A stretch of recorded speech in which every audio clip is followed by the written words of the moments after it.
Hello, my name is Johnny Altine. I'm a graduate student at Grand Canyon University. I'm having my master's in information technology. This is CYB 505. Today, I would like to talk about data state and how to keep them safe. Whether you're protecting your personal file or an entire network, knowing your data and what it's doing is critical to keep them safe.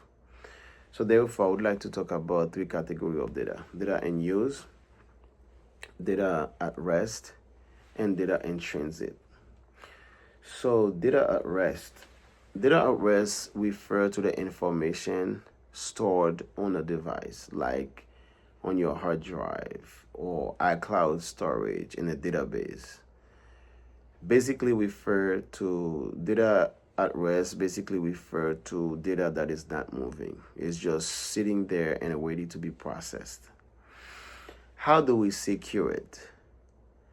We use encryption. For example, AES-256, which is an advanced encryption standard, to make sure even if someone get access to the device, they cannot read the data.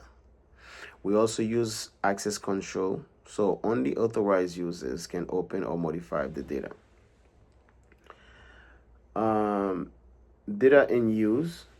Data in use is actively being processed by a system, like when you are editing a document, running analytics, or putting information into a form.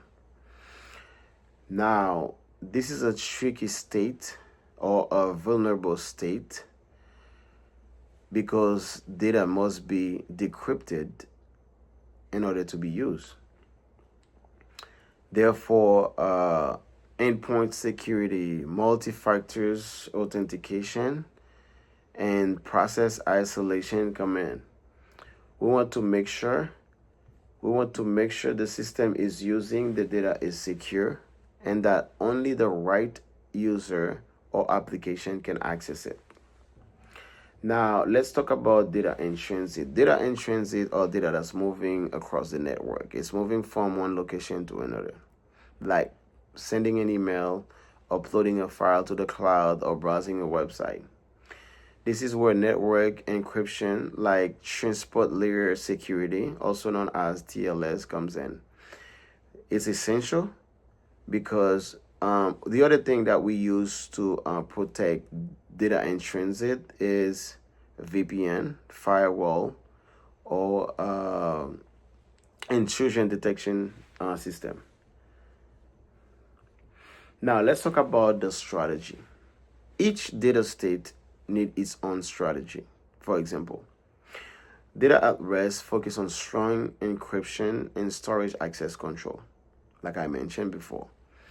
And data in use, secured endpoint, validate users, and monitor for suspicious processes. And lastly, data in transit, we use encrypt communication and monitor the network for threats. To summarize, understanding how data flows and how to protect it is essential in information technology and cybersecurity. As you grow in this field, always ask, where is the data? What happened to it? And how do I protect it in this state? Thank you for watching.